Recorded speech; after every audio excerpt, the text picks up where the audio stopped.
Have you ever felt like you were being watched? This feeling, while largely irrational at times, is in many ways being made more valid by the onset of the internet. Now, the internet is a wonderful invention that has revolutionized our lives within the past few decades. At this point, our society could not function without it. But all these benefits come at a cost. With the ever-increasing ubiquity of the internet, we are at risk of losing out on one of our fundamental rights, namely our right to privacy.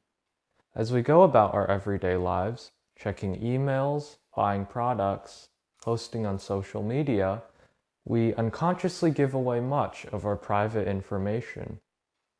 Indeed, just how much of our information is online is staggering. In an article published by Computer World, technology writer Robert Mitchell set out on a mission to see how much information he could find about himself online. Starting with a conversation with a privacy activist, he was shocked to learn that she had found his full name, address, social security number, and a digital image of his signature on the web, all with just a few minutes of searching. Afterwards, with those pieces of information, he conducted his own searches, uncovering more about himself. A lot more. Spending several weeks to comb through various resources on the web, he started building a dossier on himself. The results were alarming. A short list of his findings include his job title, company, current property addresses, personal phone numbers, business phone numbers, previous addresses and phone numbers, old property tax records, identifying photographs, mortgage documents, employment history, resume, and even information on people related to him, such as his spouses, parents, and neighbors' name, age, and social security numbers. I think you get the point. There's a lot of information freely available on the web, and it's safe to say that it's probably enough to make people slightly uncomfortable the next time they fill out an online form. But the bad news is that it doesn't just stop there. All of this data is surface level and accessible through some simple searching. But corporations hold much more dirt on you than many people would envision. In light of its recent privacy breaches, I'd like to bring up Facebook as a prime example of this unfortunate phenomenon.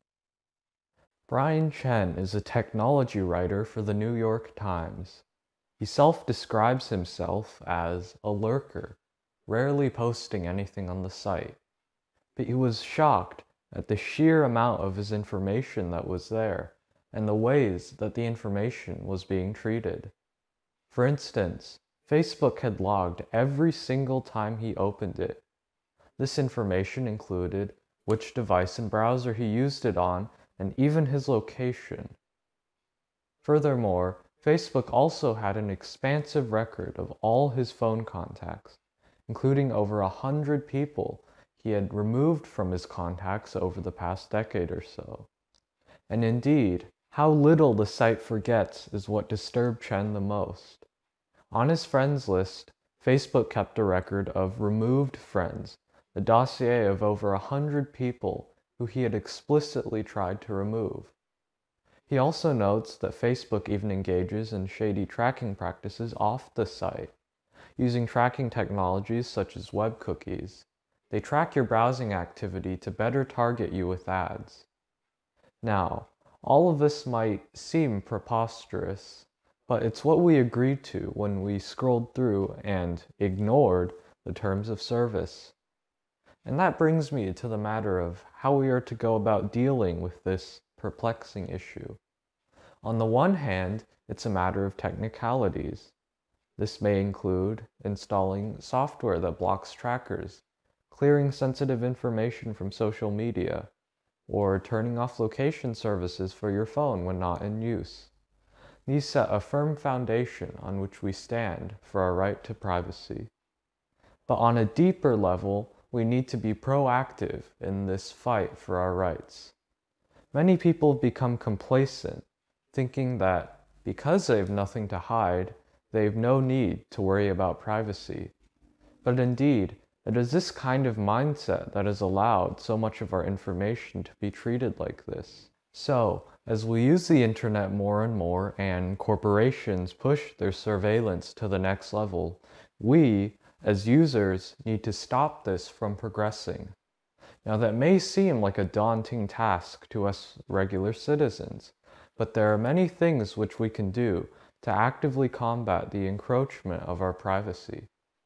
This may include using a privacy-oriented search engine like DuckDuckGo, disabling website features that allow you to be tracked, or even petitioning against offending companies online. And for the committed user, they may even consider switching email providers to a privacy-oriented service like ProtonMail, manually deleting information from websites, or even deleting social media accounts entirely. All these are ways in which we can actively contribute towards the ongoing effort to maintain the privacy rights that we are entitled to. Hopefully, I've inspired some positive change as we move towards a brighter and more connected future. Thank you very much. Hey, that's pretty good.